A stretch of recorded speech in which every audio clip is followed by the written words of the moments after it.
Tentang janji Tuhan pada masa yang sulit. Ya. Pertama Petrus pasal yang kelima ayat 6 sampai ayat yang ke-11. Janji Tuhan pada masa yang sulit.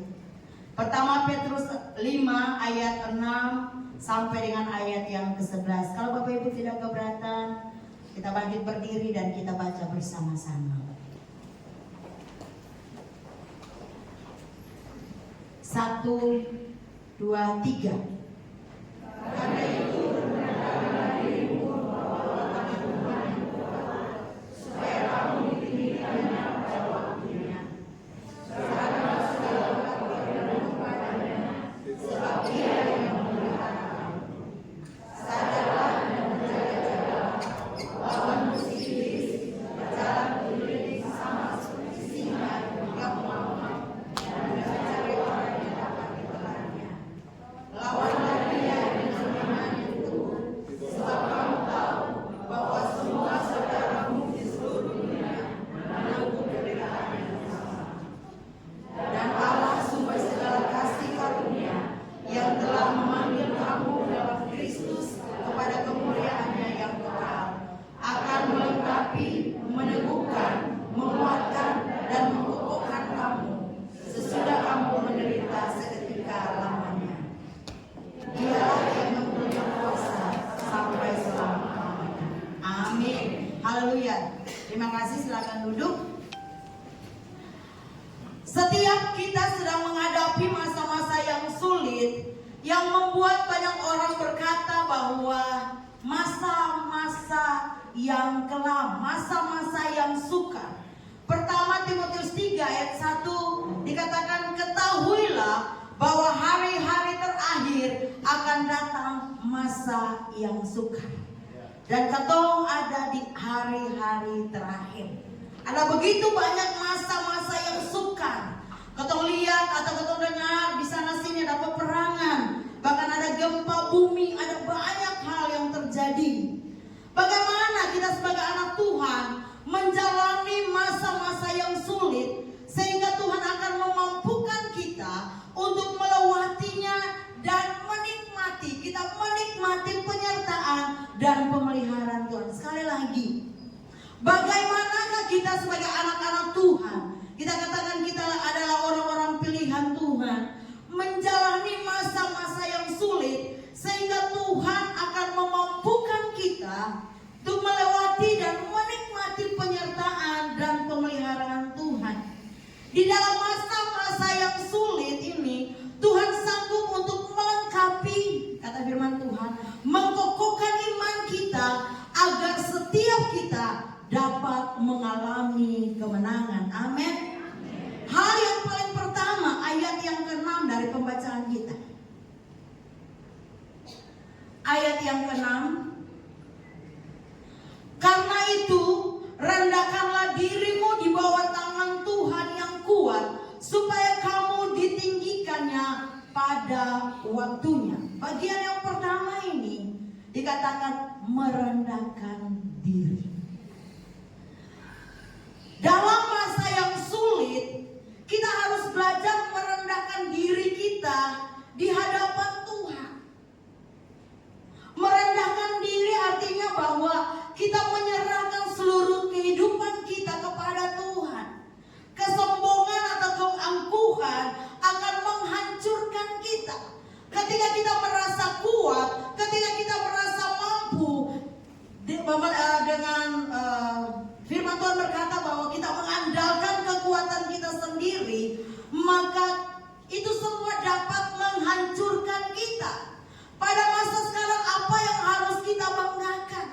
Saya ada satu pun yang dapat kita banggakan dalam menjalani kehidupan ini. Karena apa yang kita banggakan itu juga berasal dari Tuhan. Jadi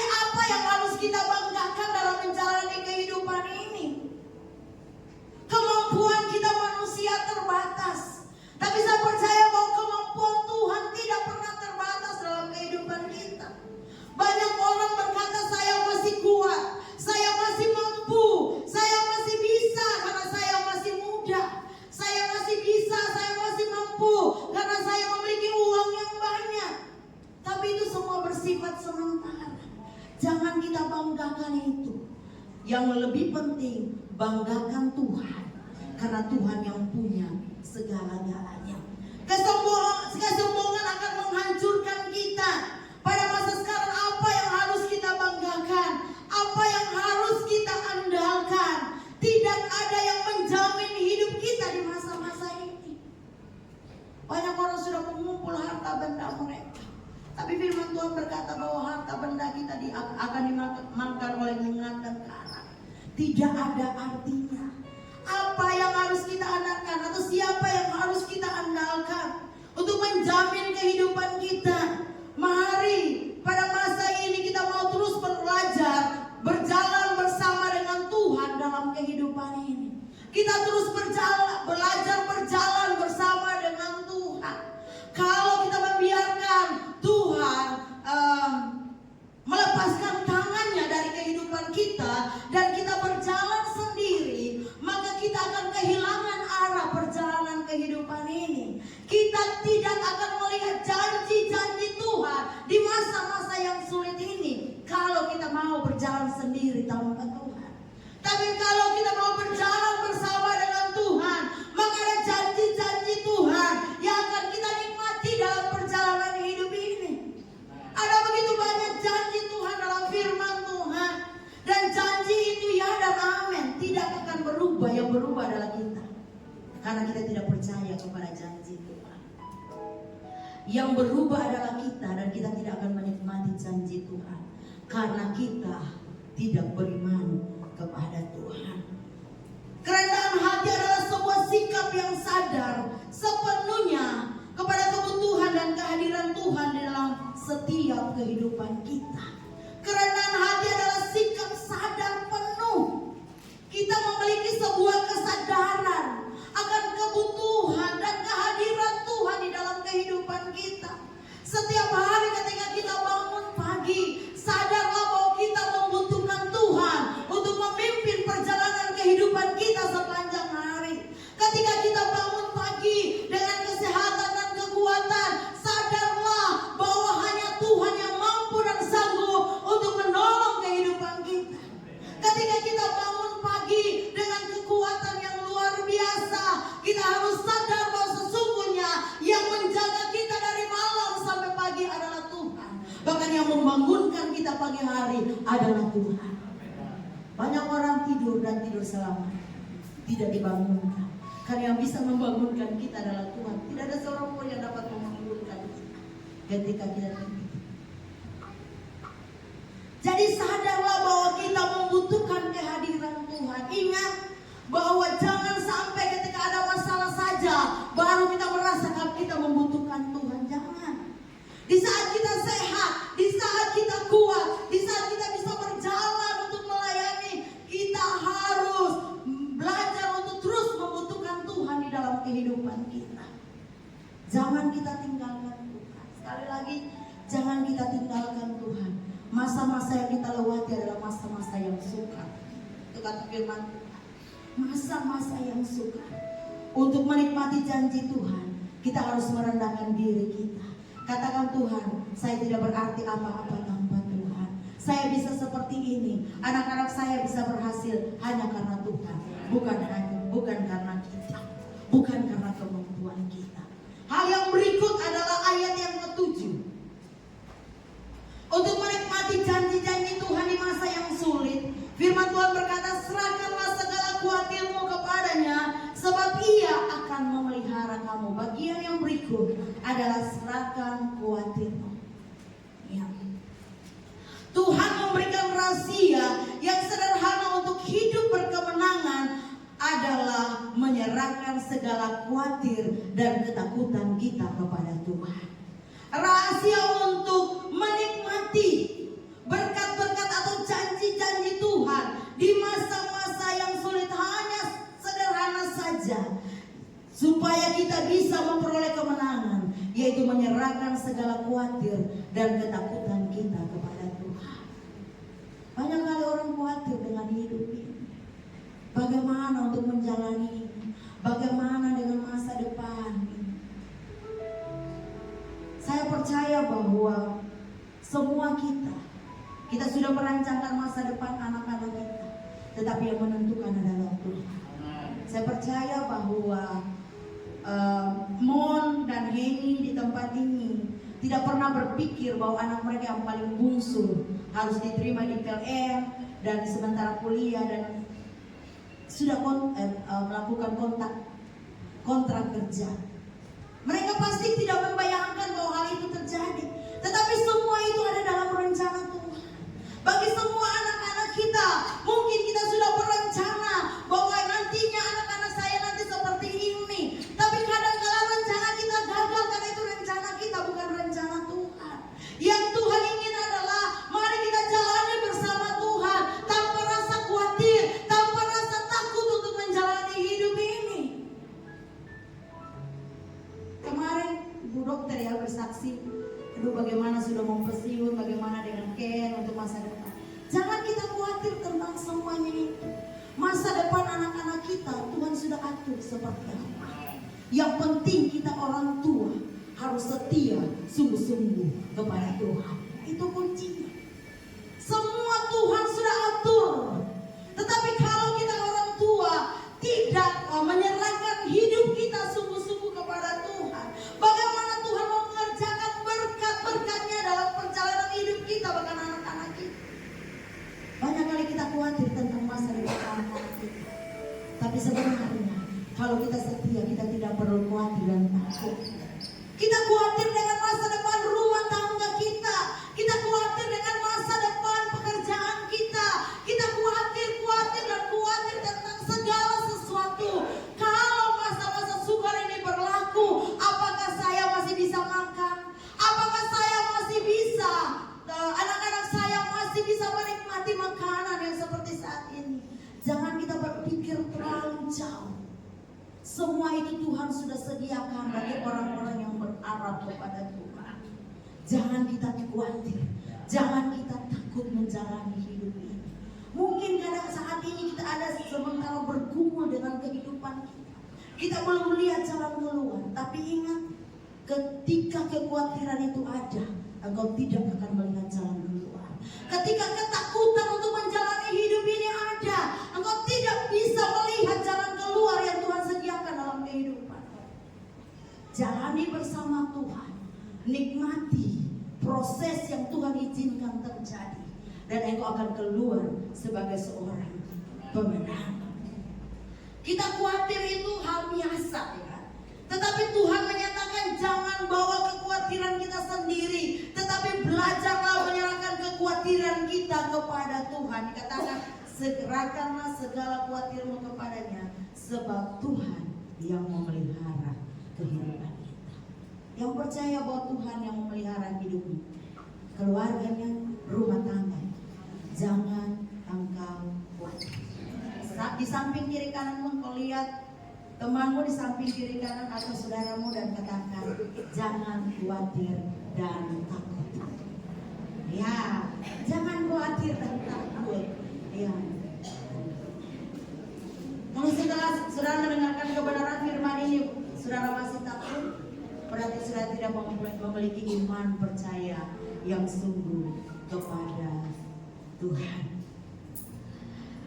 Kita lihat bahwa justru dalam kekhawatiran yang sedang kita hadapi ini, marilah kita belajar menyerahkan segala-galanya kepada Tuhan. Kita bisa datang kepada Tuhan dengan segala kerendahan hati kita.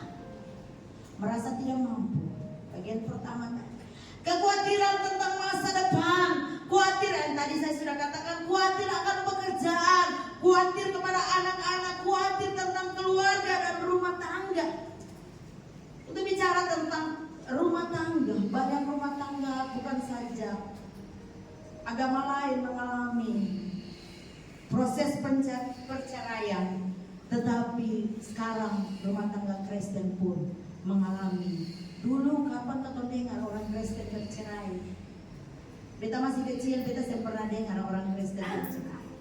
Tetapi sekarang banyak sekali orang Kristen bercerai. Tetapi ingat bahwa rumah tangga kita adalah rumah tangga yang diberkati oleh Tuhan. Lihatlah Tuhan sanggup berkarya yang akan menolong kita untuk menyelesaikan segala persoalan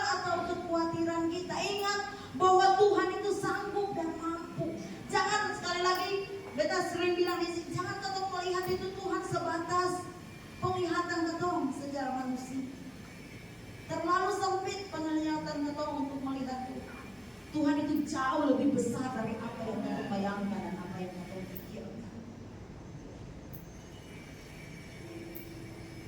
Jadi mari lihatlah Tuhan dengan mata imanmu, bahwa Tuhan sanggup dan mampu untuk memberikan kita jalan keluar. Yang berikut, ayat yang ke-8 dan ayat yang ke-9.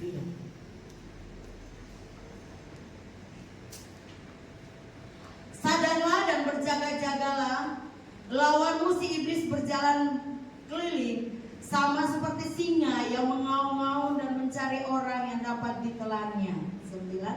Lawanlah dia dengan iman yang teguh, sebab kamu tahu bahwa semua saudaramu di seluruh dunia menanggung penderitaan yang sama. Sadarilah bahwa iblis selalu berusaha untuk menjatuhkan kita. Kita harus sadar itu, karena firman Tuhan berkata seperti itu. Dia seperti singa yang mengawal, mencari mangsa untuk dapat ditelannya. Untuk menikmati janji Tuhan di masa-masa yang sulit, bukan saja kita harus merendahkan diri kita di hadapan Tuhan, menyerahkan khawatir kita, tetapi kita harus sadar dan berjaga-jaga serta lawan kita iblis seperti singa yang mengaum-ngaum mencari orang yang dapat ditelannya. Sekali lagi sadarilah bahwa iblis selalu berusaha untuk menjatuhkan kita. Iblis ingin mengambil damai sejahtera dalam kehidupan kita. Dia bukan saja mengambil damai sejahtera, tapi dia juga mengambil berkat-berkat dalam kehidupan kita. Perhatikan bahwa Tuhan Yesus tidak pernah punya rencana jahat dalam kehidupan kita, tetapi iblis punya. Hati-hati. Yohanes 10 ayat yang ke-10.